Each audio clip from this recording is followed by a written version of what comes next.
Hello दोस्तों, नमस्कार। Rock mathematics के यूट्यूब चैनल पे आप लोगों का स्वागत है। आज हम आपके लिए लाए हैं बिहार एसएससी इंटर स्तरीय एग्जाम को देखते हुए जो 2022 में ग्रेजुएशन लेवल का बिहार एसएससी ग्रेजुएशन लेवल का जो एग्जाम हुआ था उसका पूछा हुआ क्वेश्चन। ठीक है, जो हमको लगता है कि जो अभी बिहार इंटर स्तरीय एग्जाम होने वाला है बिहार एसएससी का, उसमें आपको बहुत ज़्यादा फायदा होने वाला है। तो हम लोग जो है उसी को जो है टारगेट करके देख रहे हैं। वो उसी का जितना सवाल पूछा हुआ है सभी सवाल का सॉल्यूशन है। तो हमको लगता है कि आप लोगों को ये बहुत फायदा करेगा। अगर आप ये देखेंगे तो इस तरह के ही पैटर्न आपको बिहार एसएससी के एग्जाम में मिलता है। तो आपको ये बहुत हमको लगता है हेल्प होगा आपको पढ़ाई करने में, आपको जो है सिलेबस को समझने में, आपको जो है क्वेश्चन को पैटर्न को समझने में बड़ी हेल्प होगा। और देखते हैं हम लोग का तो पूरा एक भी क्वेश्चन नहीं छोड़े हैं, लगभग सब क्वेश्चन हम लोग ले लिए हैं। तो इसका देखेंगे। और अगर आप हमसे जुड़ना चाहते हैं ऐप पर तो आप रॉक कॉम्पिटिटिव क्लासेस सर्च कर सकते हैं प्ले स्टोर से और यहाँ से आप जुड़ सकते हैं। बाकी दोस्त, पीडीएफ के लिए जो भी चीज़ हम पढ़ाते हैं यूट्यूब पे उसका जो है आप पीडीएफ के लिए जो है आप जुड़ सकते हैं। टेलीग्राम चैनल है रॉक मैथमेटिक्स क्लासेस। इसमें कि लगभग जो है 6000 लोग जो है उसमें जुड़े हुए हैं, तो आप उसमें जुड़ सकते हैं। आइए आज का हम लोग पहला सवाल लेते हैं और लगभग जो है ऐसे ही हम लोग आगे बढ़ते चले जाएंगे सवाल को देखते हुए। तो पहला सवाल टाइम एंड डिस्टेंस से। चलिए, आप लोग को स्क्रीन पे सवाल दिख रहा होगा दोस्त कि किस किस तरह का सवाल है। हम लोग को देखें कि कैसे कैसे सवाल का पैटर्न कैसे कैसे बन सकता है, आपको ये देखना भी। तो पहला सवाल है कि दो रेलगाड़ियां ए और बी से शुरू होती है, दो रेलगाड़ियां ए और बी से शुरू होती है तथा क्रमशः बी तथा ए एक दूसरे की तरफ जा रही है। यानी एक रेलगाड़ी जा रही है ए से बी की तरफ और दूसरी रेलगाड़ी बी से एक तरफ। उनकी चाल 80 किलोमीटर प्रति घंटा तथा 95 किलोमीटर प्रति घंटा है। जब दोनों मिलती है तो यह पाया जाता है कि एक रेलगाड़ी दूसरी रेलगाड़ी से 165 किलोमीटर ज्यादा दूरी तय करती है। तो ए और बी के बीच की दूरी ज्ञात करें। कहता है ए और बी के बीच की दूरी। अब थोड़ा सा आपको समझाते हैं कि सवाल कहना क्या चाह रहा है। ठीक है, आप ये देखेंगे ये सवाल कहना क्या चाह रहा है। ये सवाल है भाई, दो स्थान है और इस तरह का सवाल आपको एग्जाम में मिलता ही है। ठीक है, इससे मिलता जुलता सवाल एक सवाल मिलेगा आपको। तो ये है एक स्टेशन ए मान लिया जाए और ये है स्टेशन बी। दो रेलगाड़ी, एक रेलगाड़ी इधर से जा रही है जिसकी चाल 80 किलोमीटर प्रति घंटा है और एक दूसरी रेलगाड़ी इधर से जा रही है जिसकी चाल 95 किलोमीटर प्रति घंटा है। ये बी की तरफ जा रहा है। यही कह रहा था ए से बी, बी के ए। तो हम लोग देखें यहां से कह रहा है कि ये इधर से चलता है, ये एक इधर चलता है, दोनों एक ही समय चलता है और जाके मिल जाता है एक के समय। देखिए कहता है तो पाया जाता है कि एक रेलगाड़ी दूसरी रेलगाड़ी से 165 किलोमीटर ज्यादा दूरी तय। दोनों स्थानों के बीच की दूरी बताना है, ये दूरी बताना। तो इसका मतलब ये है एक जा रहा है 80 की चाल से और दूसरा आ रहा है 95 किलोमीटर प्रति घंटा की चाल से। तो हम लोग ये देखें कि दोनों के बीच की दूरी ये जो है जब चलता है इसमें कांस्टेंट क्या है। ये देखें कांस्टेंट क्या है, तो ये भी जिस समय चला ये भी उसी समय चला और मिला भी होगा दोनों एक ही समय। चला भी एक ही समय और मिला भी एक ही समय। इसका मतलब है टाइम कांस्टेंट है। तो इसका मतलब ये भी समझिए आप, स्पीड गुना टाइम बराबर डिस्टेंस। ये थ्योरी है कि इसमें अगर टाइम कांस्टेंट हो जाए, देखिए टाइम कांस्टेंट कैसे है इसमें। टाइम कांस्टेंट है यानी हम लोग का देखें जिस समय ये चला था उसी समय ये चला था, दोनों मिला भी एक ही समय। तो दोनों चला एक मतलब समय दोनों का बराबर है। तो इसका मतलब टाइम कांस्टेंट है तो स्पीड जो है डायरेक्टली प्रोपोर्शनल हो जाएगा डिस्टेंस। डायरेक्टली प्रोपोर्शनल का मतलब है कि स्पीड का रेशियो अगर ए बी का है तो डिस्टेंस का भी रेशियो दोस्त, ये आपको समझना हो। अगर ये हम लोग का कांस्टेंट होता है तो ये चैप्टर का कुछ बेसिक बात जो है हम यूट्यूब पे भी पढ़ा दिए हैं वो आप देखेंगे। तो चलिए आगे बढ़ते हैं हम लोग। तो ये हम लोग का निकालना है डायरेक्ट भाई। टाइम कांस्टेंट है तो स्पीड का रेशियो हो जाएगा कितना कितना का 80 और 95 का। तो टाइम का रेशियो स्पीड का डिस्टेंस का रेशियो हो जाएगा, डिस्टेंस का रेशियो हो जाएगा, ये हो जाएगा 16 और ये हो जाएगा 19। 16:19। इसका मतलब है अब हम लोग देखें कि ये चला है 16 किलोमीटर अगर गया है तो ये 19 किलोमीटर गया है, इसका मतलब यहाँ आके मिल गया, देख लीजिए यहाँ आके ये मिल गया। अब ये चला है 16, ये चला है 19, यहाँ के मिला है, तो इसका मतलब कहता है एक दूसरे से दोनों 165 किलोमीटर ज़्यादा चल लिया है, तो दोनों के बीच की दूरी कितनी है देख लीजिए। ये हम लोग का 3, 3 बराबर 165, तो 1 बराबर हम लोग का हो जाएगा 3 पचे 15, 3 पचे 15, यानी इसका मतलब है ये 55 हो जाएगा। और हमको चाहिए दोनों के बीच की दूरी कितनी है, तो 16 और 19 ये होता है आपका 35, 35 गुना 55, ये हम लोग गुना करें, ये हम लोग को आ जाएगा 1925। ठीक है, ये आंसर नंबर हो जाएगा सी। ठीक है, ये देख लीजिए। तो उम्मीद करते हैं ये समझ में आया होगा। टाइम डिस्टेंस का बेसिक बात जो है बताए हैं यूट्यूब पे, उसको भी देख लीजिएगा आप, जो है वीडियो जो है टाइम एंड डिस्टेंस पढ़ाए हैं उसमें। क्या ये समझ में आ गया है? क्या बढ़िया सबको समझ में आ गया है? देख लीजिए आप, अगर किसी को कोई प्रॉब्लम हो तो बताएंगे। चलिए नेक्स्ट सवाल है। सवाल क्योंकि सवाल ज़्यादा है तो हम लोग सवाल को टारगेट करके कोशिश करेंगे ज़्यादा से ज़्यादा सवाल जो है कम समय में बना पाए। देखिए चलिए, तो सवाल है नेक्स्ट सवाल कि किसी, सवाल को आप लिख दीजिए। कहता है किसी राशि का साधारण ब्याज मूलधन का 1/9 भाग, ब्याज जो है मूलधन का 1/9 भाग तथा वर्षों की संख्या वार्षिक प्रतिशत के बराबर ब्याज की वार्षिक दर ज्ञात करें, तथा वर्षों की संख्या वार्षिक प्रतिशत के दर के बराबर है। ठीक है, वर्षों यानी टाइम और रेट बराबर है सवाल। तो आइए देखते हैं सवाल क्या कर रहा है, कैसे बनेगा ये थोड़ा आसानी से, ये देख लीजिए आप। भाई दिया हुआ है क्या, हम लोग ऐसे सिस्टम, मूलधन का 1/9, आप मूलधन को मान लीजिए भाई, मूलधन को मान लीजिए 9, देख लीजिए मूलधन को हम लोग मान लिए 9, तो ब्याज ऑटोमेटिक हो जाएगा, ऐसा ही जो हो जाएगा 9 का 1/9 यानी 1 हो जाएगा। और कहता है रेट जो है टाइम के बराबर है, रेट और टाइम बराबर है, सवाल में कर रहा है, तो आर का वैल्यू पूछ रहा है। तो ये सवाल, इस तरह का बहुत सवाल बार बार जो एग्जाम में पूछा जाता है, तो आप इसको समझने का प्रयास कीजिए। तो एक सवाल आप देख लेंगे ना, आज के बाद आपको सवाल में दिक्कत नहीं होगी। तो ये देखिए फॉर्मूला होता है, अगर हमको रेट चाहिए, रेट बराबर फॉर्मूला होता है, आप जानते होंगे 100 गुना SI, आर बराबर जानिए ये 100 गुना SI बटे P, ऐसा होता है। ठीक है, ये लगाएंगे आर का वैल्यू, अगर साधारण ब्याज पढ़ेंगे तो ये फार्मूला 2-3 फार्मूला है जो एक ही फार्मूला से बनता है, और वो आप जो है आसानी से निकाल सकते हैं। तो आर का वैल्यू ये हमको देना 100, SI कितना है 1, और P कितना है 9, और ये T, ये देखिए आप। तो यहां से हम लोग कोशिश करें भाई, ये T जो है एक्चुअल में, ये हम लोग का जो T है, T के जगह हम लोग R रखते हैं, और P के जगह आपका हो जाएगा, P के जगह हम लोग का लिखे हैं 9, और ये हो जाएगा T के जगह हो जाएगा R, और क्रॉस मल्टीप्लीकेशन करें तो हम लोग का हो जाएगा R² बराबर, ध्यान दीजिएगा कोना कोनी किए, इसको हम इधर कर दिए, ये हो गया R² बराबर, इधर बचा 100 और बचा नीचे में, तो R बराबर हो गया, R बराबर √100/9, इसका मतलब है 10% सर हो गया। ठीक है, मुश्किल नहीं है, ये फार्मूला बच्चे को सबको पता रहता है। जब आप जो है सवाल को बनाएंगे ऐसे, चैप्टर जब पढ़ते हैं आप, तो ये 2-3 फार्मूला जिसको मौखिक सब बच्चे को पता रहता है, तो ये फार्मूला लिखना नहीं, डायरेक्ट वैल्यू रखना है, मतलब मुश्किल से हमको लगता है 10 सेकंड में सवाल बन जाए, 10 सेकंड से भी कम समय। तो इस तरह से आप जो है सवाल को बना सकते हैं, इसमें कोई दिक्कत नहीं। उम्मीद करते हैं कि ये समझ में आपको आ गया क्या। ठीक है, आगे बढ़ते हैं नेक्स्ट सवाल की। चलिए ये भी एक बढ़िया सवाल है, इसको भी देखा जाए। तो हम लोग का सवाल है भाई, किसी वस्तु का क्रय मूल्य तथा विक्रय मूल्य का अंतर 360 रुपया है। किसी वस्तु के क्रय मूल्य और विक्रय मूल्य का अंतर 360 रुपया है। यदि लाभ 25% है, लाभ 25% है, तो विक्रय मूल्य ज्ञात करें कि विक्रय मूल्य क्या होगा। आइए देखते हैं, कहता है विक्रय मूल्य क्या होगा, इसका हम लोग विक्रय मूल्य निकालने का कोशिश करते हैं, आप इसको समझेंगे। यहाँ कहता है लाभ 25%, हम लोग जानते हैं लाभ 25% का फ्रैक्शन वैल्यू होता है 1/4।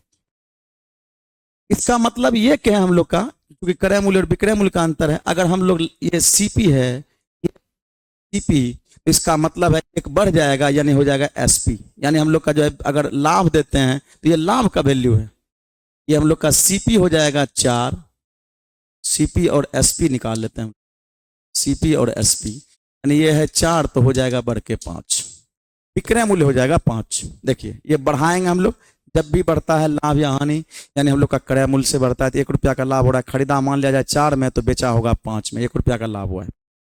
अब कहता है दोनों के बीच का अंतर जो है 360 रुपया का, अंतर कितना का है 360 रुपया, तो दोनों में अंतर क्या है 1 यूनिट का, यही 1 यूनिट बराबर जो है आपका 360 है, 1 यूनिट बराबर 360 है, तो इसका मतलब हमको चाहिए क्या विक्रय मूल्य चाहिए, विक्रय ये क्रय मूल्य है ये विक्रय मूल्य है, तो 5 का वैल्यू हमको चाहिए, 5 गुना 360, आंसर हो जाएगा 1800 रुपये। ठीक है, आंसर नंबर क्या, ठीक है, ठीक है, कोई दिक्कत नहीं। ये हम लोग का लाभ प्रतिशत निकाले, ये हम लोग का खरीदे 4 में बेचे 1 रुपया का लाभ हुआ, तो इसका मतलब 5 में, तो ये हो गया क्रय मूल्य, ये हो गया विक्रय मूल्य, दोनों के बीच का अंतर कह रहा था, अंतर बराबर अंतर कर दिए और ये हम लोग का निकाल विक्रय मूल्य। क्या ठीक है, आगे बढ़ते हैं नेक्स्ट सवाल की ओर। चलिए ये सवाल भी बढ़िया सवाल है, इस तरह का सवाल जो एग्जाम में पूछा जा रहा है, ये सवाल देखिए किस तरह से क्या कह रहा है सवाल।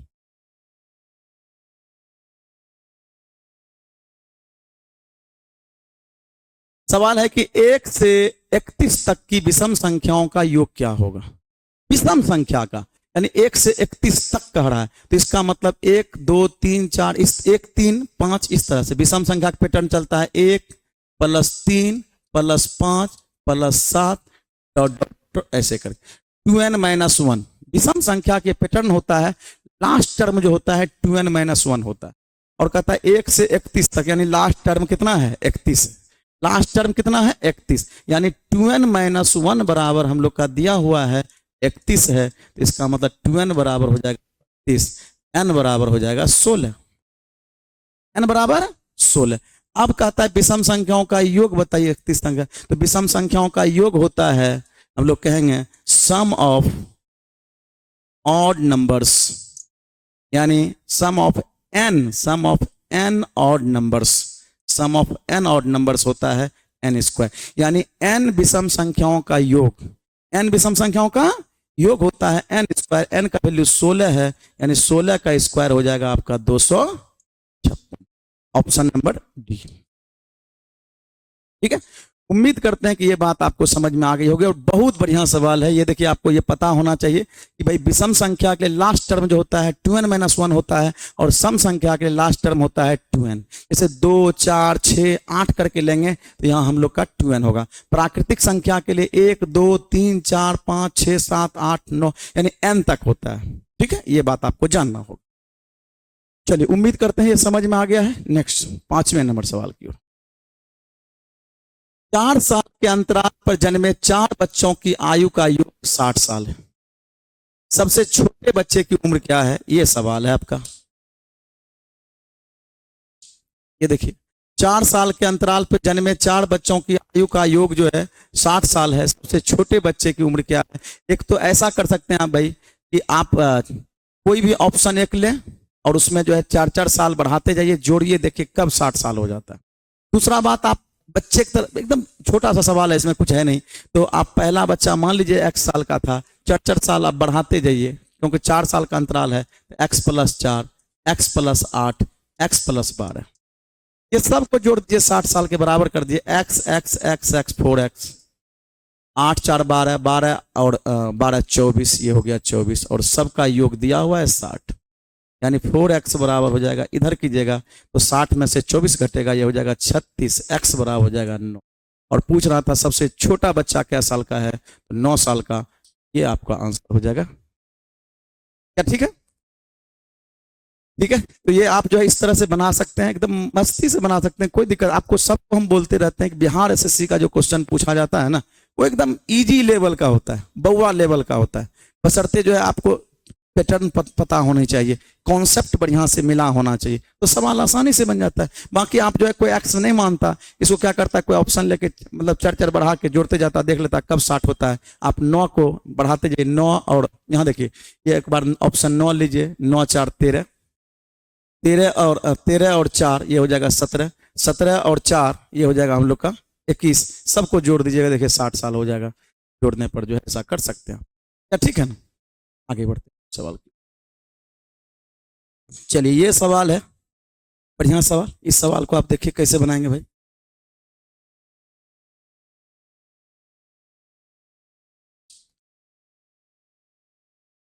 ये देखिए सवाल है, कहता है एक चुनाव में 2 उम्मीदवार थे। ये देखिए चुनाव वाला सवाल को आपका इसका 2 कॉन्सेप्ट होता है। जब आप परसेंटेज हम बताते हैं तो इसमें 2 ही कॉन्सेप्ट है। एक कहता है जीत जीत हार, और एक में कुल या एगो का किसी का मत दिया रहता है। तो ऐसे सवाल को हम लोग जो है बनाते हैं 2 तरीके से। तो आप 2 तरीका में देखिए कौन सा तरीका लगेगा। अगर ये जीत हार कहेगा तो अंतर विधि से बनाएंगे। अगर जो है कुल या किसी एक का दिया रहेगा तो हम लोग जो है इसको एक लाइन वाला मेथड से बनाएंगे। तो चलिए आप देखेंगे कैसे हम लोग इसको कर सकते हैं। तो सवाल है दोस्त कि एक चुनाव में 2 उम्मीदवार थे, इसमें से कुल 85% मत पड़े। जितना भी 2 उम्मीदवार थे, जितना भी उसमें वोटर लिस्ट में नाम था, इसमें कुल 85% मत पड़े। इनमें से 5% मतों को अवैध किया गया, यानी जितना वोट गिरा उसमें से 5% क्या हो गया, अवैध हो गया। कहता है कि एक उम्मीदवार को वैध मतों के 80% मत मिले, जो 17,442 मत थे। इस चुनाव कुल संख्या ज्ञात कीजिए कितनी है। तो इसमें हम लोग को यह पता चला कि भाई जीत हार का कहीं चर्चा नहीं किया गया है। इसका मतलब ये अंतर विधि से नहीं बनेगा। नहीं तो कहता इतना वोट से जीत जाता है, इतना वोट से हार जाता है, तब अंतर विधि से बनता। और ये अंतर विधि से नहीं बनेगा, ये डायरेक्ट विधि से बनेगा। तो आइए देखते हैं डायरेक्ट विधि क्या है इसका। तो ये भाई ये हम लोग मान लेते हैं कि कहता है चुनाव में कुल संख्या थी, वोटरों की कुल संख्या कितनी थी। वोटरों की संख्या हम मान लिए 100 थी। वोटरों की संख्या मान लिए कितना, 100। इसमें कहता है 85% वोट गिरा।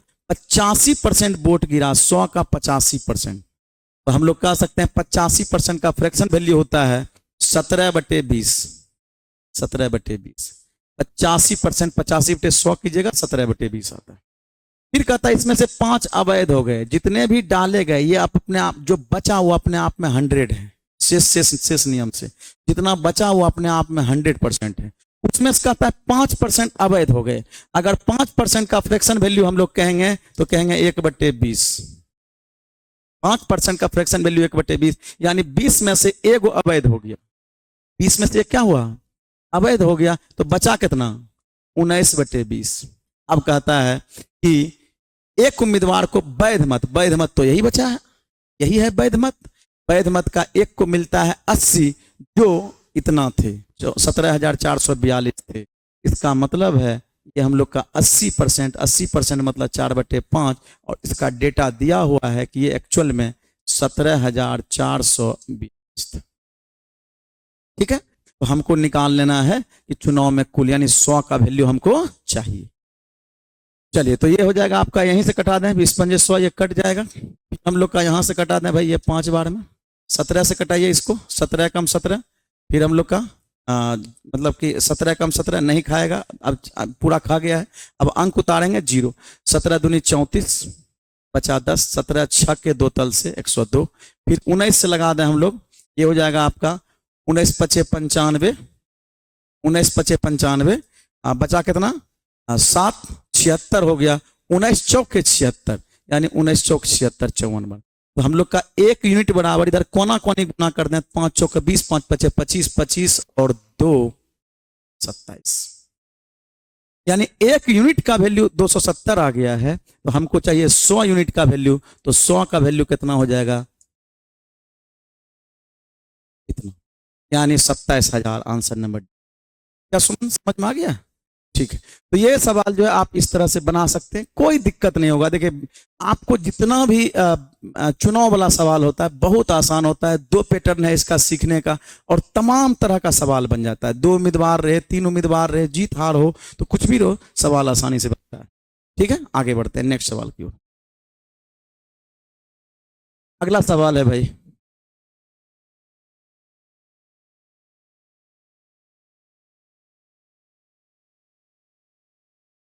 चलिए एक परिवार में 5 सदस्यों की आयु का योग 124 वर्ष है। एक परिवार में पांच सदस्यों की आयु का योग जो है 124 वर्ष है। यदि बच्चों की आयु का अनुपात 3, 4, 5 है तथा उनके माता पिता के आयु का योग 176 है, तो सबसे छोटे बच्चे की आयु बताइए क्या है। ठीक है, तो हम लोग पहले तो इस बात को फोकस करें कि भाई कुल योग है कितना, सभी का पांचों सदस्य का 124। अब हम लोग ये देखें भाई कि कुल योग है, तो हम लोग ये देखें कि इसके माता पिता की आयु का योग कितना है, 76। कुल पांचों सदस्यों का है 124 और जो है माता पिता है 76। अगर कुल में से माता पिता का घटा लें तो क्या बच्चे का न बचेगा, बच्चे का बचेगा। तो 124 में से 73 हम लोग घटा लें तो ये बच जाएगा आपका 14 से 6 गया 8 और इधर हो गया 11, 4, 48। इसका मतलब है 48 वर्ष उम्र बचा किसका, तीनों बच्चा का। और वो बच्चा किस रेशियो में था, 3, 4, 5 के रेशियो में। 3, 4, 3, 4, 5, 4, 3, 7, 5, 12, 12 बराबर, यहां लिखेंगे 12 बराबर 48, तो 1 बराबर बच्चों के 48, 1 बराबर 4। तो हमको छोटा वर्ष वाला पूछ रहा है, छोटा 3 वाला है, तो ये हो गया 4 तिया 12 वर्ष।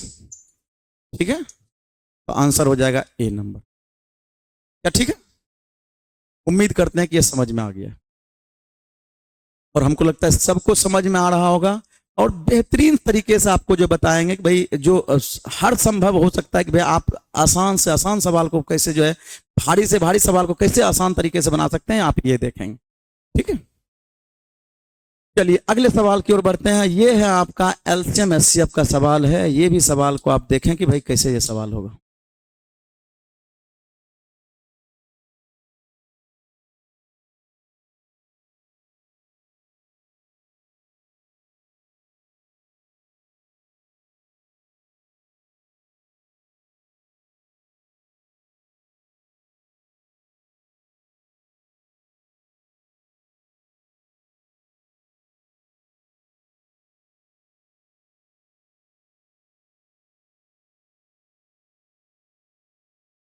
संख्या क्या है, बड़ी से बड़ी मतलब एचसीएफ, बड़ी से बड़ी मतलब।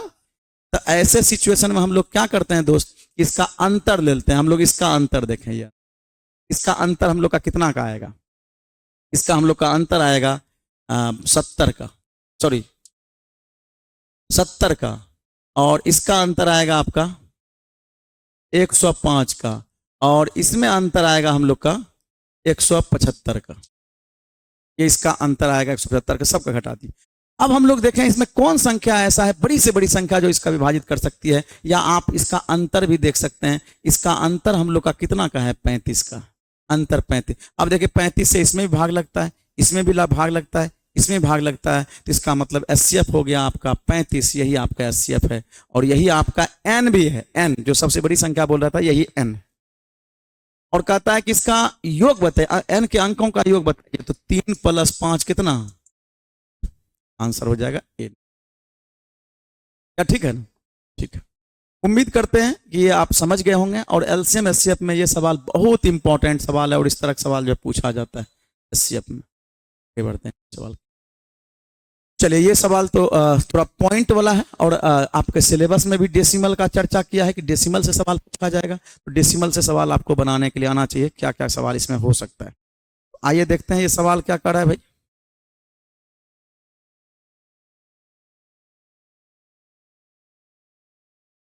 ये सवाल है कि भाई ये हम लोग का जब रूट निकालना होता है ना, तो पहले देखिए इसका बड़ा रूट के अंदर एक छोटा रूट है, पहले छोटा रूट वाला का देख लेते हैं। तो इसमें आपको हमेशा देखना है कि ये हम लोग का 25 जो है, 25 का रूट कितना होता है, 5। पहले 5 लिख दी। क्या अंक में डेसिमल था, 4 अंक में। रूट का भी वर्गमूल निकलता है, यानी जोड़ा बन के, यानी 2-2 का जोड़ा लगेगा, तो इसका मतलब है एगो बाहर आ जाएगा, तो इसका मतलब है एक पीछे से 2 अंक के बाद पॉइंट हो जाएगा, इसका वर्गमूल आ गया। यहाँ प्लस है तो प्लस दे दिए।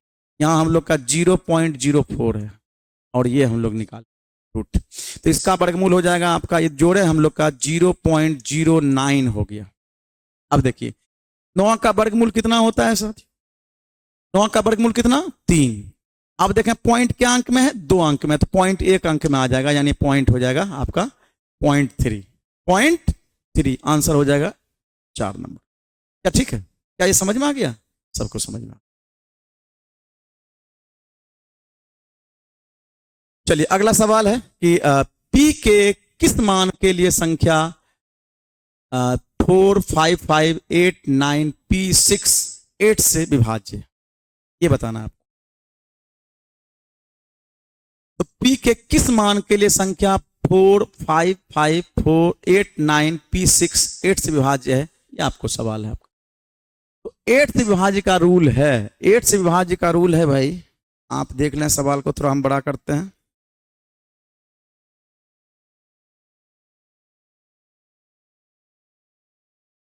ये सवाल है कि 8 का रूल होता है, 2 का रूल है कि अंतिम अंक 2 से भाग लगना चाहिए, 4 का रूल है कि अंतिम 2 अंक 4 से भाग लगना चाहिए, और 8 का रूल है अंतिम 3 अंक 8 से भाग लगना चाहिए, तो 8 से विभाजित हो जाता है। तो आप यहां देखें कि इसमें हम लोग अंतिम 3 अंक में भाग लगाते हैं, क्या हो जाएगा।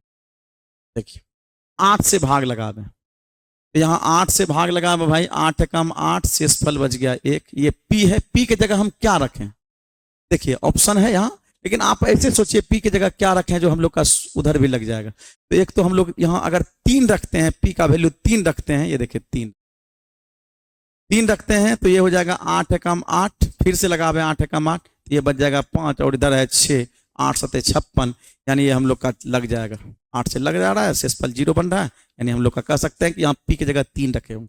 लेकिन कहीं 3 ऑप्शन में है क्या, नहीं, इसका मतलब है 3 भी हो सकता था, लेकिन ऑप्शन में ऐसा कहीं नहीं है। तब हम लोग दूसरा नंबर को इसमें एज्यूम करना पड़ेगा, दूसरा नंबर इसमें क्या रहा होगा। अब जो नंबर भाग लगा, देखिए एक तो रूल ये है कि भाई जो नंबर भाग लगा है, आप क्या कीजिए, यानी 3 लगा था, उसी में 4 बढ़ाते जाइएगा ना, तो 8 से भाग लगते जाएगा, ये नियम, 4 बढ़ाते जाइएगा ना, 8 से भाग लगते जाएगा। तो हम लोग ये देखें कि अगर हम लोग का ऐसे सोचें कि ये 1 तो बचेगा ही, अब इसमें 4 बढ़ाते हैं, तो 4 3 7, यानी p का वैल्यू आप 7 रख सकते हैं, 7 रखें, तो ये हम लोग का देखें, ये हो जाएगा 8 दूनी 16, यानी 1, फिर हम लोग का 16, 8 दूनी 16 कट जाएगा, यानी हम लोग का भाग लग गया। और क्या रखने पर लग गया, 7 रखने पर, ऑप्शन नंबर डी, यानी इसमें 3 भी हो सकता था और 7 भी हो गया। ठीक है, क्या आप समझ गए, क्या किसी को परेशानी, आगे बढ़े।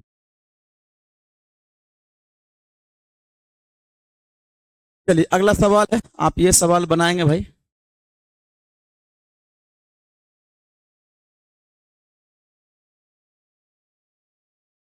ये सवाल बनाएंगे सभी लोग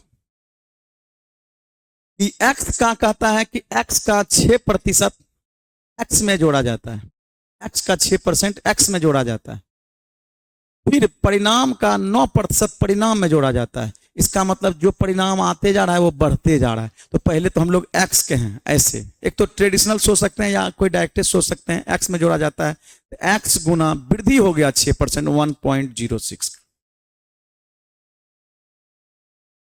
x का 6% x में जोड़ा जाता है, तो इसका मतलब वृद्धि हो गया। कमी कहता है तो हम लोग 100 से घटा लेते हैं, 0.93 हो जाता है, लेकिन यहां कह रहा है x में जोड़ा जाता है, तो इसका मतलब बढ़ जाएगा।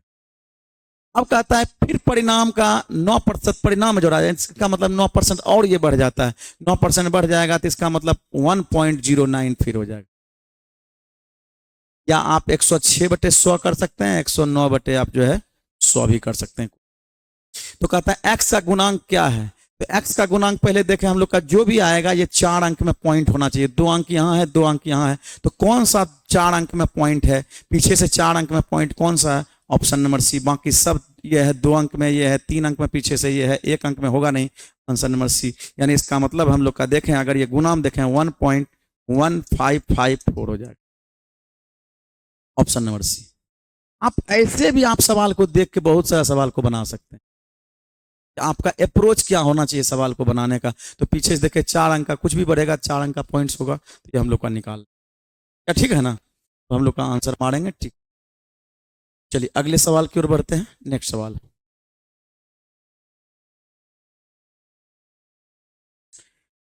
तो ये सवाल क्या कह रहा है आप देख लेंगे दोस्तों। ये सवाल है 3x + 8y बटे x - 2y का मान ज्ञात कीजिए। यदि x बटे 2y बराबर 2 दिया हुआ है, पहले से ये गिवन है, और ये हम लोग का पूछा, बहुत इजी सवाल है, ये आप देख लीजिए। x बटे 2i दिया हुआ है, 2i बराबर ये हम लोग को दिया हुआ है 2। अगर हम लोग क्रॉस करें गुना तो x बराबर हो जाएगा 4y। तो आप देखिए यहाँ से इसके आगे में, यानी x के सामने 4 है, y के सामने 1 है, यानी x अनुपात y करें तो 4 अनुपात। क्योंकि उसी रेशियो में है तो हम लोग यहाँ से वैल्यू रख सकते हैं। यानी इसका वैल्यू अगर हम लोग रखें यहाँ से तो ये हो जाएगा आप 4 तिया 12 और 8, 8 एकम 8, 12 और 8 ये हो जाएगा आपका कितना, 12 8 हो जाएगा 20, 12 8 हो जाएगा दोस्त 20। यहाँ हम लोग रख दिए वैल्यू 4 तिया 12, 8 एकम 8, 20 बटे x का वैल्यू 4 एकम 4 माइनस 2 एकम 2, यानी 4 में 2 गया 2, आंसर हो जाएगा आपका 10 और आंसर हो गया, ठीक है, ए नंबर आंसर हो जाएगा। उम्मीद करते हैं कि ये बात समझ में आ गई होगी। बहुत आसान था, और जो है ये इस तरह का पैटर्न का सवाल तो एग्जाम में पूछा जाता है, क्योंकि कुछ डेटा दिया हुआ रहता है और जो हम लोग को ये सवाल पूछा हुआ रहता है, ठीक है। तो ऐसे सवाल को हम लोग बना सकते हैं। चलिए दोस्तों, अब पहले तो ये जान लीजिए कि सभी लोग जो है, मंजिल उन्हें मिलती है जिनके सपनों में जान होती है, मंजिल उन्हें मिलती है जिनके सपनों में जान होती है, पंखों से कुछ नहीं होता दोस्तों, हौसला से उड़ान होती है। दोस्तों ये सवाल है कि ए बी सी एक साथ मिलकर प्रतिदिन 300 रुपये कमाते हैं, यानी तीनों मिलकर 300 रुपये कमाते हैं, जबकि ए और सी मिलकर 177 रुपये कमाते हैं, तथा बी और सी मिलकर 162 रुपये कमाते हैं। तो सी की दैनिक कमाई क्या, सी की दैनिक कमाई क्या है? आइए देखते हैं। आप देखिए दोस्तों, इसको हम इंगेज करना चाहते हैं, ये दोनों को, अगर दोनों को लेते हैं ए सी बी सी, अगर ये दोनों को हम जोड़ दें तो सी 2 बार आएगा। सी कितने बार आएगा? अगर 2 बार इसको दोनों को जोड़ देते हैं तो सी 2 बार आएगा। और इसमें देखिए अगर ए बी सी तीनों 1 बार है, अगर इसको जोड़ के अगर उसको घटा दें तो सी का वैल्यू आएगा कि नहीं आएगा? तो डायरेक्ट हम दोस्तों सी का वैल्यू निकाल सकते हैं, डायरेक्ट हम सी का वैल्यू निकाल सकते हैं। दोस्तों ये सवाल है 13 नंबर सवाल है, ए बी सी एक साथ मिलकर प्रतिदिन 300 रुपये कमाते हैं, जबकि ए और सी मिलकर 177 रुपये कमाते हैं, बी और सी मिलकर 162 रुपये कमाते हैं। तो सी की देनी, सी पूछ रहा है। तो अगर आप देखिए ये ए सी और बी सी, अगर ये दोनों को जोड़ दें तो ए प्लस बी प्लस 2c हो जाएगा, और उसमें से अगर ए बी सी को घटाते हैं तो इसका मतलब है ए 1 बार है, बी 1 बार है, सी 1 बार है। अगर घटा दें तो इसका मतलब ये दोनों को जोड़ के उसमें घटा दें तो सी का 1 बार वैल्यू रह जाएगा। इसका मतलब कह सकते हैं हम सी का वैल्यू हो जाएगा, हम लोग को दोनों को जोड़ दें तो ये दोनों को जोड़ें तो 7 2 9 और 7 6 13, और ये हो जाएगा आपका 339, घटा आपका हो जाएगा 300, आंसर हो जाएगा 39। कभी कभी दोस्त ये सवाल जो है एवरेज के रूप में पूछा जाता है, ये आपको दिया रहेगा कि तीनों का एवरेज ये है, दोनों का एवरेज ये है, ये दोनों, इसका एवरेज ये है, इसका एवरेज जो है। तो इस सिचुएशन में भी आप वैल्यू निकाल के, योग निकाल के दोनों को जोड़ के घटा दीजिएगा तो आपका सवाल आसानी से बन जाएगा। और ऐसे सवाल पूछे जाते हैं, ठीक है। आगे बढ़ते हैं दोस्त, एक बात आपको बताते चलें सभी को, मंजिल उन्हें मिलती है जिनके सपनों में जान होती है, पंखों से कुछ नहीं होता दोस्त, हौसला से उड़ान होती है, हौसला से उड़ान होती है। तो आप हौसला बनाए रखें, हम आपके साथ हैं, जितना प्रीवियस क्वेश्चन है सब हम करवाएंगे, और हम चाहेंगे कि आपके मंजिल तक हम पहुंचावें। बस मेरा साथ और आपका साथ मेरा विश्वास, ये दोनों मिलके जो है आपको मंजिल तक पहुंचाएगी, ठीक है। तो चलिए आगे बढ़ते हैं दोस्त नेक्स्ट सवाल की ओर। अगला सवाल है भाई,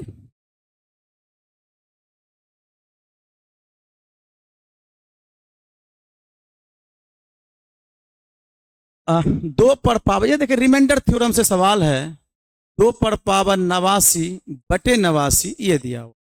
तो ऐसे सवाल को आप रिमाइंडर थ्योरम का सवाल है, ऐसे सवाल को आप टोसेंट से लगाइए। तो ये देखिए 89 है, 89 का टोसेंट विधि हम बताते हैं जब आप सवाल को पढ़ाते हैं। तो टोसेंट विधि यानी इसका मतलब है अगर टोसेंट निकालें, 89 का अगर हम टोसेंट निकालें तो ये जो है 88 हो जाएगा, 88 हो जाएगा। और 88 से क्या करेंगे, पावर में भाग देते हैं, यानी जो हम लोग का टोसेंट निकलता है उससे पावर में भाग देते हैं। तो ये हम लोग का 88 यानी शेषफल आ गया हम लोग का 1, यानी हम लोग का सवाल हो गया ऐसा। 2 पर पावर, ये भाग देखो जो आया शेषफल 1/89, और ये हो जाएगा 2/89, यानी 89 से भाग लग रहा था, रिमाइंडर हम लोग को आ गया 2। आंसर हो गया क्या? ठीक है ना?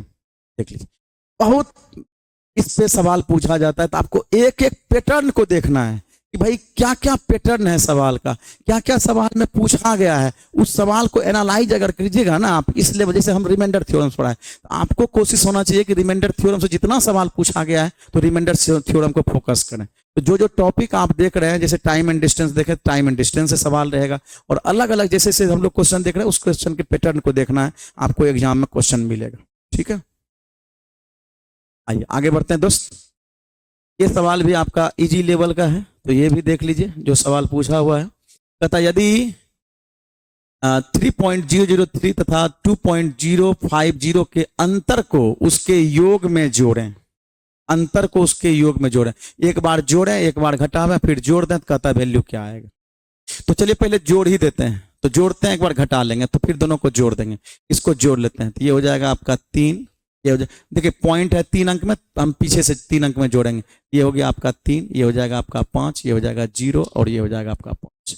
ये दोनों को जोड़ दिए, एक बार हम लोग घटा लेते हैं दोनों को, एक बार अंतर करते हैं दोनों का, देखिए अंतर करते हैं, अंतर कितना आ जाएगा, अंतर आ जाएगा हम लोग है, ये हो जाएगा इसको इसमें बड़ा में छोटा घटावें तो ये हो जाएगा 3, 10 में से 5 गया 5, और फिर हम लोग का बच गया वहां 9, 9 में से 0 गया आपका 9, और इधर हम लोग का 2 बचा था, 2 में 2 गया 0, यानी 0 पॉइंट इतना।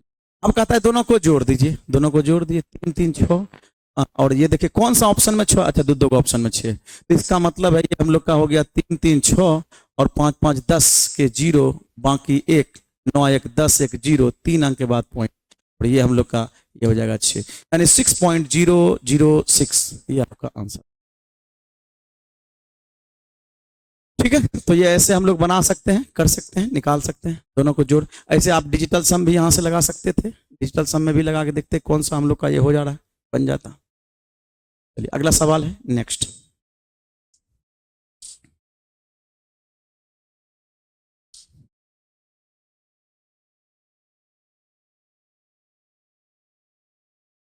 चलिए कहता है सवाल है कि कौन सी संख्या 77217 से घटाई जाए कि संख्या पूर्णतया 9 से विभाजित हो जाए। ये सवाल है आपका। तो पहले तो आप देखें कि एक सवाल डिविटी रूल से और पीछे भी था, और यहाँ भी डिविटी रूल से है, वहाँ 8 से भाग था, यहाँ जो हम लोग का 9 से है। इससे बड़ा बड़ा सवाल जब हम लोग पढ़ते हैं ना, बेसिक में बड़ा से बड़ा सवाल पढ़ते हैं, तो ये तो सवाल इजी है भाई। कहता है 9 से विभाजित, 9 से विभाजित होने के लिए अंकों का योग 9 का गुणज होना चाहिए। तो 9 का गुणज ढूंढ लेते हैं, 9 का गुणज कहाँ कहाँ है। 9 का रूल कहता है अंकों का योग 9 का गुणज होना चाहिए। ये 7 2 9, 7 7 14 1 15, 15 में हम का 9 से भाग दें तो शेषफल कितना बचा, यानी हम लोग का 6, यानी इसका मतलब है 9 से भाग दें तो हम लोग का शेषफल 6 बचा। इसका मतलब है अगर हम शेषफल यानी 6 अगर घटा लें तो पूरा पूरा संख्या 9 से क्या हो जाएगा, विभाजित हो जाएगा। अगर इसमें हम 6 घटा लेते हैं तो संख्या विभाजित हो जाएगा। यही रूल है इसका, कि आपको देखना है कि गुणज कब पूर्ण जा रहा है, जहां गुणज हो जा रहा है वहां हम लोग छोड़ देंगे। आप इसको ऐसे भी कर सकते हैं, जैसे यहाँ 9 तक आया, 7 1 देखिए 7 1 8, एक बार और 9 पूरा लेना है तो इससे 1 ले लेना है, तो 6 बच गया हम लोग का, 6 इसमें घटा लेंगे। तो ये स्पष्ट रूल है 3 के लिए 6 के लिए, जब 3 के लिए 9 के लिए, जब जब ये रूल लगाएंगे और खटाक से सवाल क्या हो जाएगा। ठीक है, उम्मीद करते हैं ये सवाल में समझ में आ गया है। तो ये हम लोग का क्या घटाया जाए इसमें 6, क्योंकि 6 शेषफल बच रहा था, 9 से भाग देने पर शेषफल 6 बच रहा था, ये हम लोग का शेषफल 6। चलिए अगला सवाल, और ये भी बहुत बढ़िया सवाल है। देखिए क्या कह रहा है सवाल जो है, सवाल है कि तरुण ने एक टीवी अंकित मूल्य से 35% की छूट पे खरीदा, अगर वह 40% की छूट पर खरीदता, अगर वह 40% छूट पर 800 रुपये की बचत करता है। ठीक है, कोई बात नहीं, अगर 40% की छूट पर खरीदता तो 800 रुपये की बचत होती।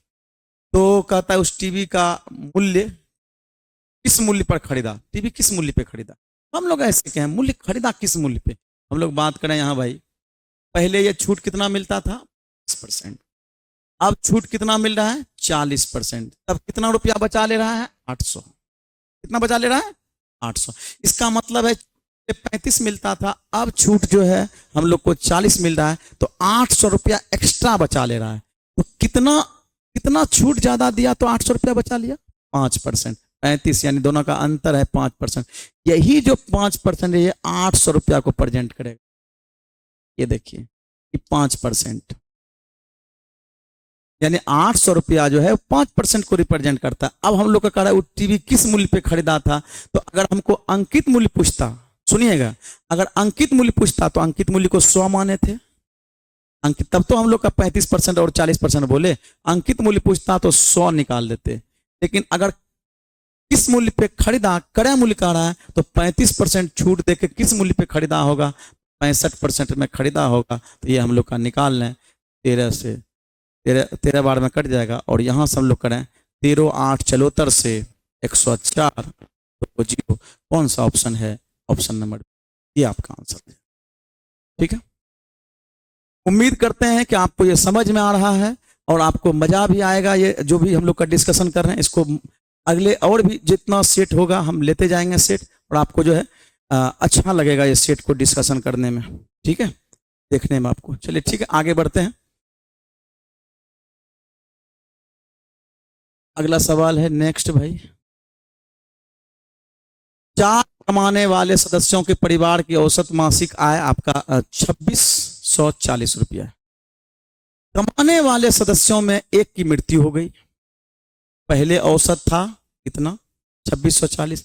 अब कहता है कमाने वाले सदस्यों में से एक की मृत्यु हो गई, और इसलिए औसत आय 2220 से कम हो, 2220 तक कम हो गया। यानी अब उसका 2220 तक कम हो गया, तो आय कितनी कम हुई ये बताना।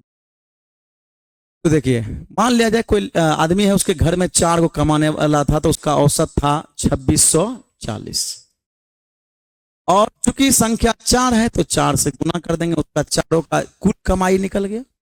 इसमें से एक का मृत्यु हो गया और वो कमाने लगा 2220 रुपया। क्या वो आदमी बचा?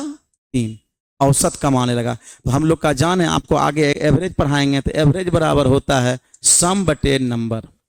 यानी अगर हम सम निकालना चाहते हैं तो इसका मतलब एवरेज को हम लोग को जो है नंबर से गुना करना पड़ता है। तो एवरेज है इतना, नंबर 4 था तो इसका योग आ गया, इसका भी योग। चौथा आदमी कितना कमाता था ये हम लोग को यहां से पता चल जाएगा, घटा लें तो हम लोग को पता चल जाए। ठीक है, तो इसको हम लोग घटा लेते हैं दोस्तों। ये देखिए, आप देखिए कितना आ जाएगा। 0 4 चौके 16, 6 चौके 24, 24 और 1 25, और 4 दूनी 8, 8 2 10, घटा 0 6 6 6, घटा लेंगे हम लोग का 0 0, ये हो जाएगा 9, और ये हो गया आपका 9 3 40 रुपया। यानी चौथा आदमी जो कमाता था उसका मासिक वेतन जो था, मासिक आय जो था, मासिक इनकम जो था वो 3900 रुपया था। ठीक है, आगे बढ़ते।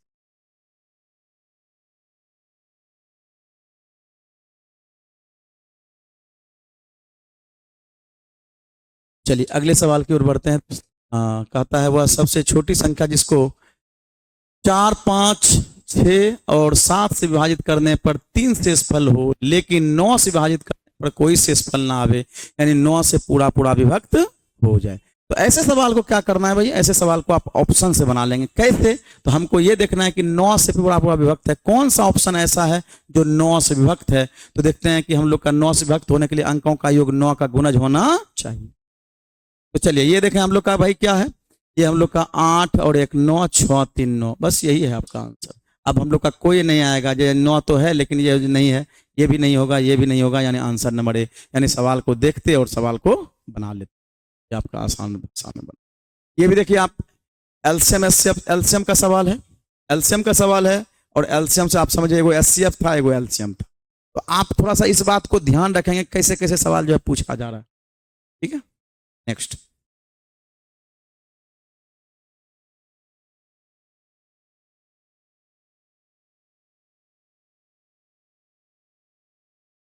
आइए, ये सवाल है कि 2 संख्याओं का योग 25 है, 2 संख्याओं का योग 25 है, और कहता है उसका अनुपात दिया हुआ है 2:3। तो इसका संख्या मतलब संख्या क्या क्या होगा?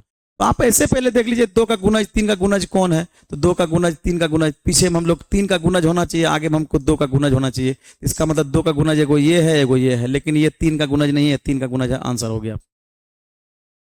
नहीं, ऐसे डायरेक्ट देख लेना है, सवाल बन जाएगा। या दोनों को जोड़िए, 5 बराबर 5, 3 2 5, 5 बराबर 5, 5 दूनी 10, 5 तिया, ऐसे भी बना सकते हैं। इस तरह के सवाल को ऐसे ही बनाएंगे और सवाल आसानी से बन जाएगा। चलिए ये सवाल देखें भाई,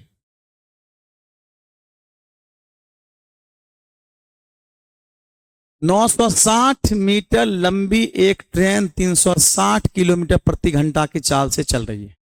960 किलोमीटर 960 मीटर लंबी एक ट्रेन है और उसकी लंबाई है, चाल है उसका 360 किलोमीटर प्रति घंटा। वह समान दिशा में दौड़ रहे एक व्यक्ति को जो 96 मीटर प्रति सेकंड की चाल से चल रही है, वह कितने समय में पार कर जाएगी, ये बताना है।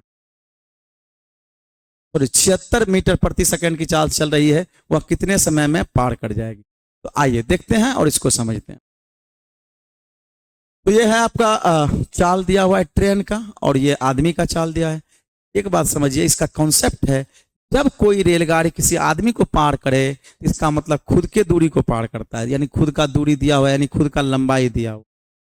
और ये देखिए चाल है, ये मीटर पर सेकंड, ये मीटर में है, इसको भी हम लोग मीटर में बदलते हैं। तो मीटर में हम लोग कैसे बदलेंगे भाई, 360 है, इसको किलोमीटर प्रति घंटा में मीटर में पर सेकंड में बदलने के लिए 18/5 से गुना, ये हम लोग का कटा दें कितने, नहीं, यानी किलोमीटर प्रति घंटा है, मीटर पर सेकंड में बदलने के लिए इसको 5/18 से हम लोग, यानी बड़े यूनिट को छोटे यूनिट में बदलना है तो छोटा वाला ऊपर बड़ा वाला नीचे होता है, ये हम लोग को पता है। 18 दूनी 36 या 20, यानी इसका मतलब 100 मीटर पर सेकंड, यानी ट्रेन का स्पीड 100 मीटर पर सेकंड आ गया है। ट्रेन 100 मीटर पर सेकंड के चाल चल रहा है और व्यक्ति का चाल 76 मीटर पर सेकंड।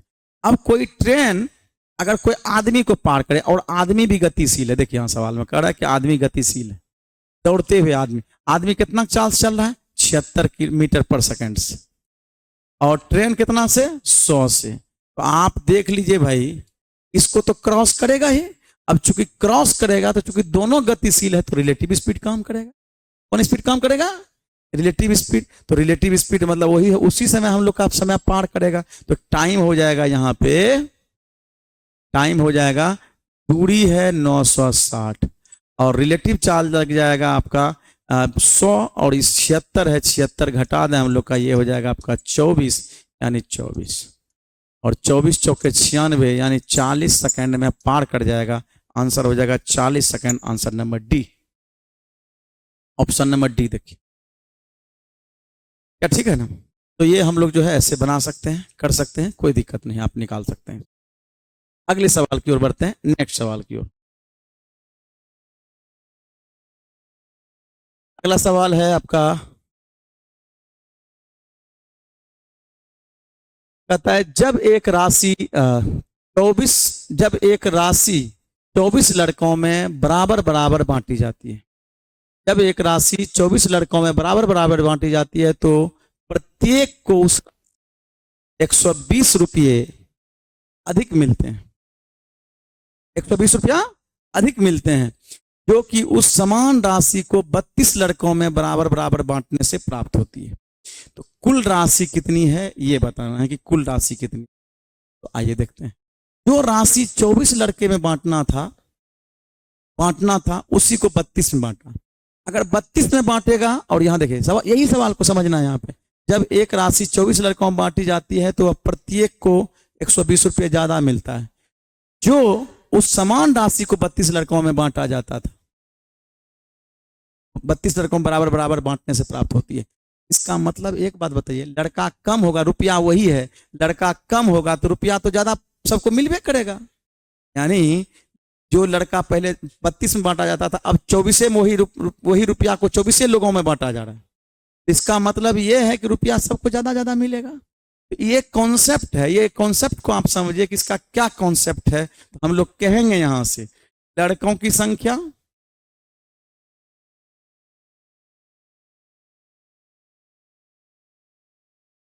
ये देखें, यहां सब लोग समझेंगे, भाई लड़कों की संख्या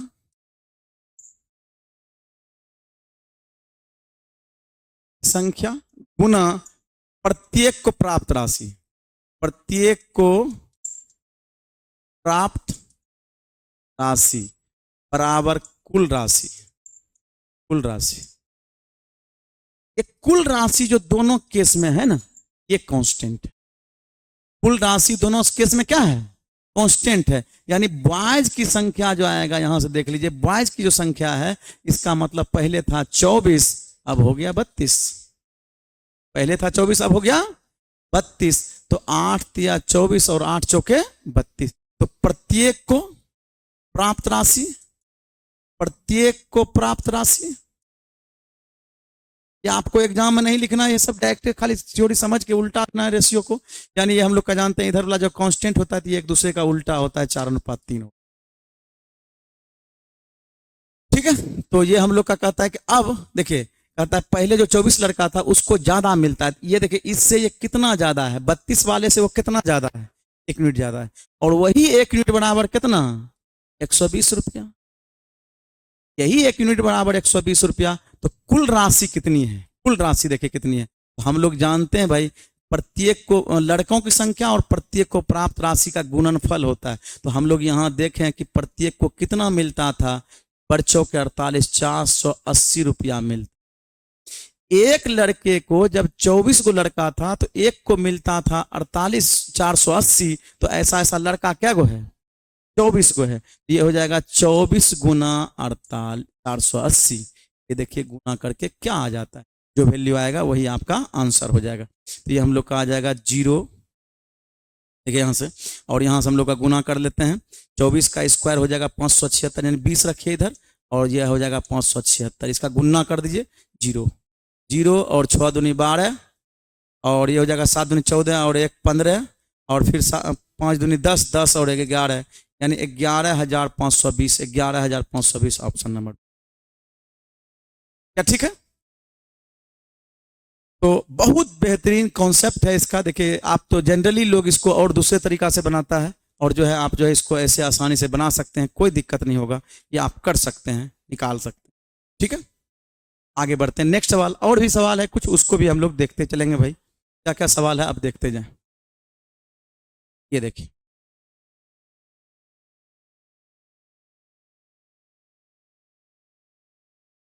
अगर भाई सिलेक्शन लेना है तो मेहनत तो करना पड़ेगा, ठीक है। जितना भी सेट में क्वेश्चन पूछा जाता है, वो सेट का क्वेश्चन तो आपको करना ही पड़ेगा, इसमें नो डाउट है। इसलिए जो है आप उसके लिए कभी ना घबरावें कि भाई हमको कितना क्वेश्चन बनाना पड़ रहा है, नहीं बनाना पड़ रहा है। ये जो आपको पेशेंस रखना पड़ेगा। क्यों? क्योंकि हमको लगता है लाइफ में जो पेशेंस रखता है ना, वही सक्सेस होता है। मेहनत के साथ साथ आपका पेशेंस जरूरी है। आप अगर पेशेंस बनाए हुए हैं तो आपका सिलेक्शन कोई नहीं रोक रहा है। आप देखते होंगे कोई कोई लड़का का कुछ समय बाद हो जाता है, मतलब समय लग जाता है, तो वो पेशेंस रखा, और जो है हो सकता है बहुत सारा उसका लक काम नहीं किया, तो बाद में कहीं ना कहीं उसका लक काम करता है, उसका मेहनत अपने मेहनत के बदौलत ले रिजल्ट जो है। इसलिए आपको पेशेंस रखना होगा। और क्वेश्चन हमको लगता है कि एक बार पूर्ण सिलेबस पढ़ के उसके बाद सिर्फ खाली आप रूम पे भी बैठ के, अपने घर में बैठ के सेट मारिए, या ऑनलाइन जैसे आप सेट मार सकते हैं सेट मारिए, आपका सिलेक्शन। सब सब्जेक्ट का बेसिक चीज जान के अगर आप बनाते हैं तो कहीं कोई दिक्कत नहीं, आपका सिलेक्शन आपके हाथ। चलिए आइए देखते हैं, ये सवाल है आपका कि रोहित के पिछले 15 मैचों में औसत स्कोर 54। पिछले 15 मैचों में आखिरी मैच के बाद उसका औसत स्कोर कितना हो गया भाई? औसत उसका जो है लास्ट मैच जो है खेला, तो उसका औसत जो है 53 हो गया। तो कहता है अंतिम मैच में रोहित का स्कोर क्या था, ये बताना। तो भाई ये 15 स्कोर 15 मैच तक का था।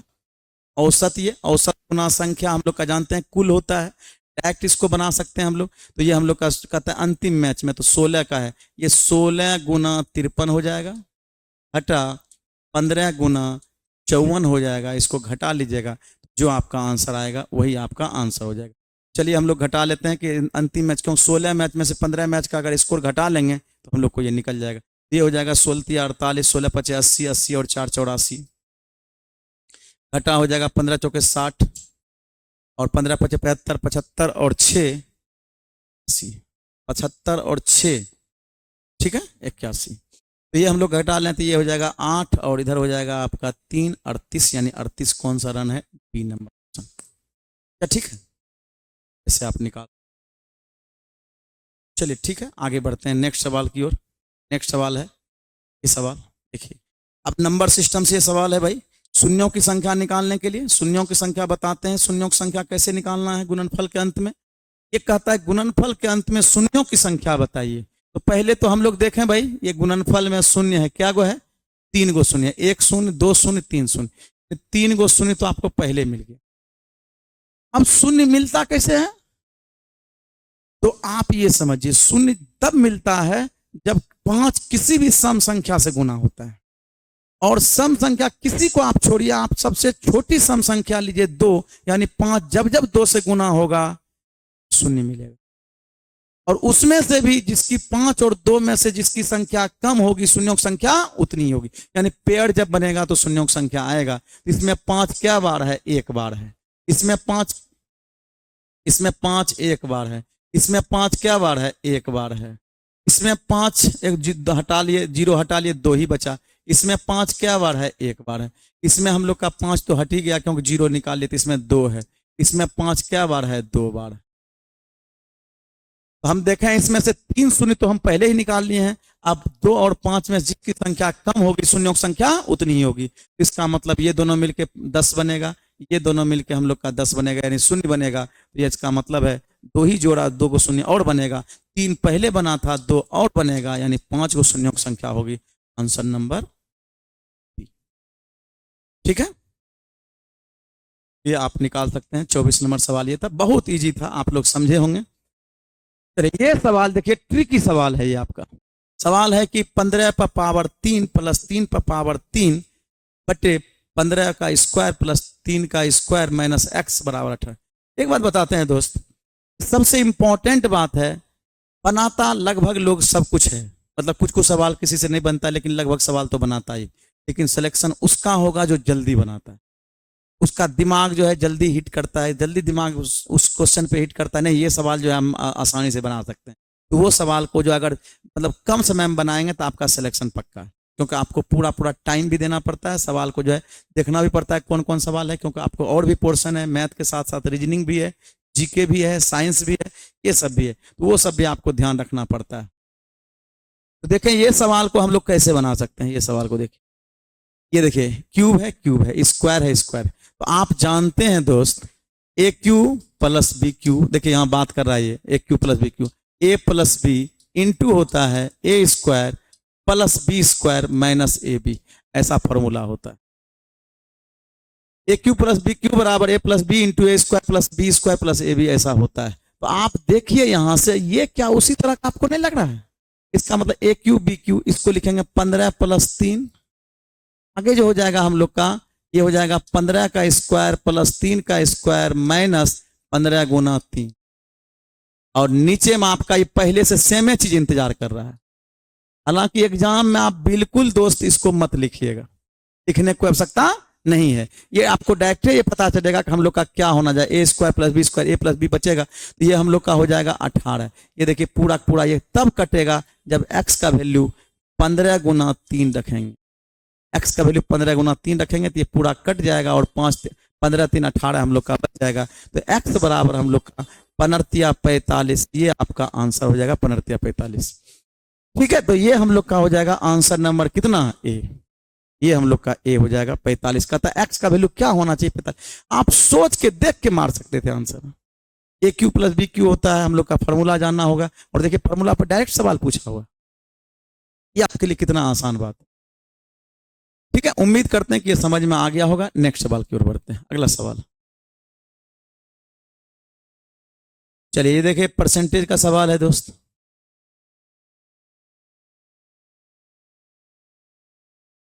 परसेंटेज का सवाल है कि अगर एक आयत की लंबाई और चौड़ाई क्रमशः 40 और 30 बढ़ा दी जाए तो प्राप्त आयत का मूल आयत के क्षेत्रफल से प्राप्त आयत का क्षेत्रफल एरिया, लिखा रहेगा एरिया, आयत का एरिया मूल आयत के क्षेत्रफल से एरिया से कितना परसेंट ज्यादा हो जाएगा।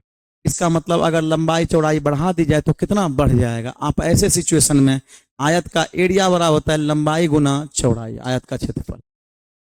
देखिए अगर हम बोलते हैं कि ये गुना हो तो ए बी फॉर्मूला लगाइए, A B A Guna B वाला, ये रिजल्ट आता है, रिजल्ट तो जो भी आएगा वो उसका रिजल्ट यानी आंसर आएगा, कितना फाइनली बढ़ गया। तो इसका फॉर्मूला होता है ए प्लस बी, बताते रहते हैं परसेंटेज में, ए बी बटे नीचे में 100, ये परसेंटेज लगा दीजिए और आपका वैल्यू आ जाएगा। क्योंकि दोनों वृद्धि वृद्धि है तो वृद्धि लगा देंगे, ये हो जाएगा हम लोग का ए बी लगावे, ये हो जाएगा 40 प्लस 30 प्लस 40 गुना 30 बटे नीचे में 100 और ये कट जाएगा, ये हो जाएगा 70 प्लस 12, आंसर हो जाएगा 82%।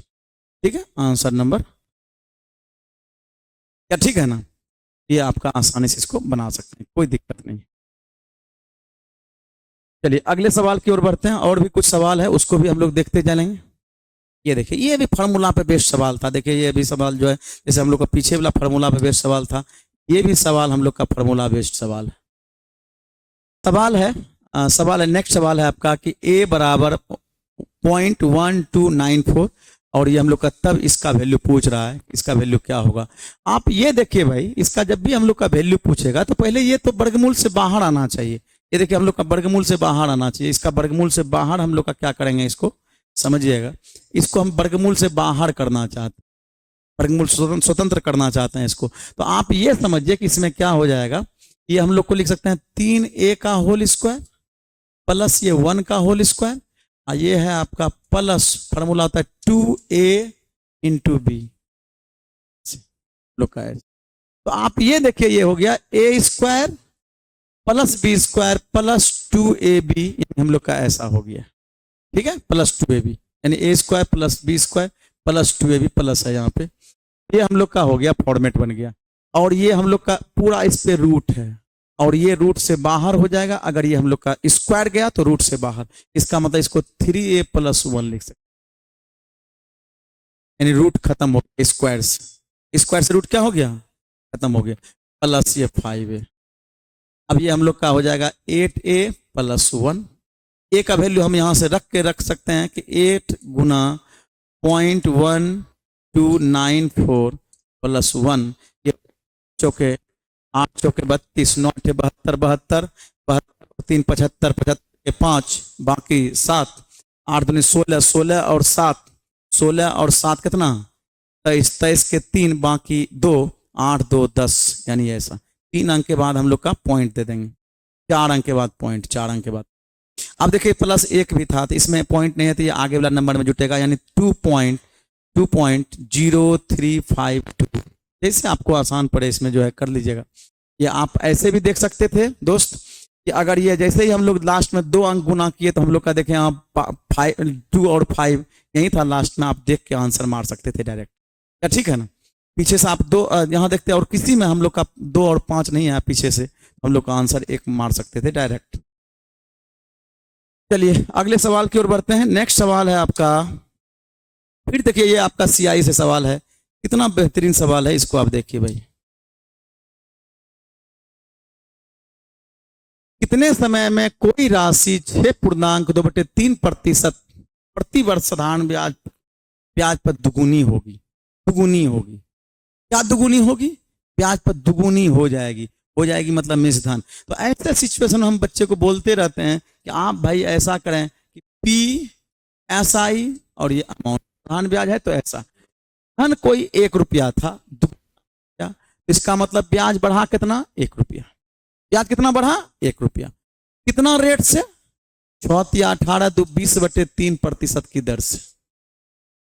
अब आप अभी जस्ट कुछ देर पहले फॉर्मूला बताए, हमको चाहिए क्या, समय चाहिए, समय बराबर फॉर्मूला होता है 100 गुना SI बटे नीचे में P गुना R, ऐसा होता है।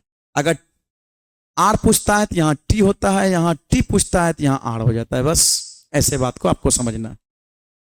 तो चलिए यहाँ पे हम लोग वैल्यू रखते हैं 100 गुना SI का वैल्यू 1 है और P का वैल्यू आपका जो है 1 है मूलधन भी, और रेट कितना है 20/3। ठीक है, और ये 20 से कट जाएगा, 20 पंचे 100, 3 चला जाएगा ऊपर, 5 गुना 3 यानी आंसर हो जाएगा 15। 15 साल आंसर हो गया ऑप्शन नंबर डी यानी 4 नंबर। ठीक है, तो साधारण ब्याज का सवाल है, सीआई का सवाल हो या एसआई का सवाल हो, आप सवाल को बनाने का तरीका जानिए कि हम लोग जो है शॉर्ट अप्रोच में कैसे बना सकते हैं। ये आपको लिख के बताते हैं, आपको फॉर्मूला डायरेक्ट पता होना चाहिए, डायरेक्ट बैठाएंगे 5 से 10 सेकंड में आंसर आ जाएगा। चलिए अगला सवाल है, नेक्स्ट सवाल।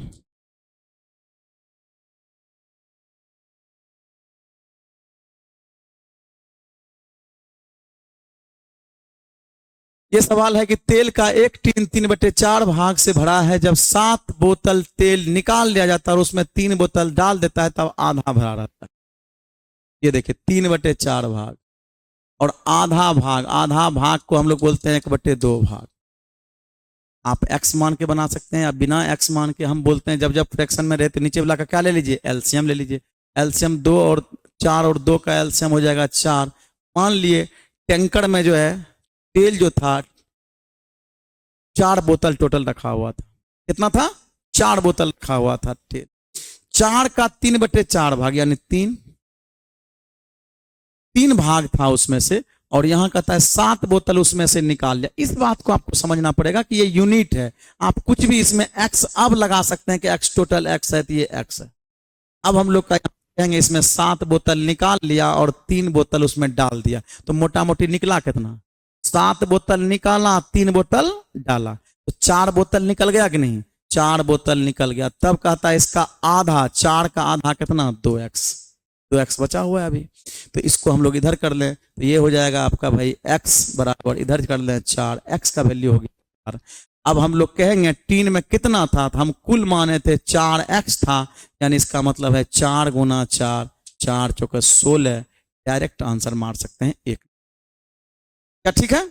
यानी हम लोग का निकाले, ये शॉर्ट अप्रोच है। नहीं तो आप x मान के डायरेक्ट वहां कर सकते थे, 3/4 x में से घटाइए तो भी वैल्यू आ जाएगा, कोई बात नहीं। लेकिन फ्रैक्शन जब जब रहे सवाल में तो आप ऐसे अप्रोच लगाएंगे तो सवाल आपका आसानी से बन जाएगा। चलिए नेक्स्ट सवाल की ओर बढ़ते हैं। ये सवाल है आपका, और बेहतरीन सवालों में से ये एवरेज का सवाल है। देखिए आप,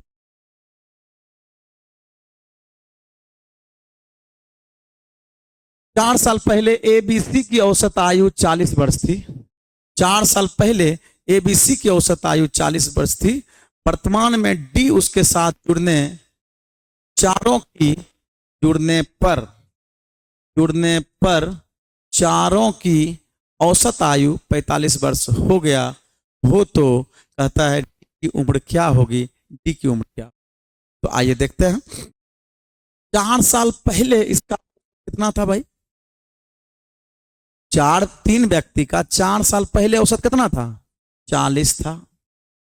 अगर हम वर्तमान में आना चाहेंगे तो तीनों व्यक्ति का क्या 4 साल बढ़ेगा कि नहीं बढ़ेगा? 4 साल बढ़ेगा, तो मतलब औसत 4 बढ़ जाएगा। कितना औसत बढ़ेगा?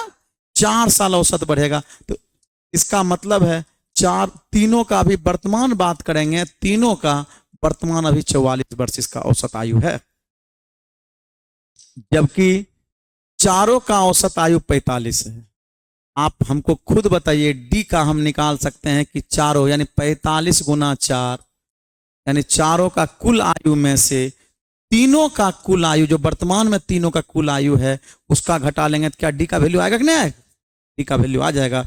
और ये हो जाएगा 5 चौका 20, 4 चौक 16, 2 18, घटा ये हो जाएगा 4 तिया 12, 4 तिया 12, 1 13, यानी हम लोग का हो जाएगा ये इधर 8 और इधर 7 यानी 48 वर्ष। यानी डी कितने वर्ष का है? 48 वर्ष का, ऑप्शन नंबर ए। ठीक है, ये आपका सवाल का बनाने का बेस्ट अप्रोच है, और हम आपको बेस्ट अप्रोच बता रहे हैं सवाल बनाने का। चलिए आगे बढ़ते हैं दोस्त नेक्स्ट सवाल की ओर। ये सवाल है आपका,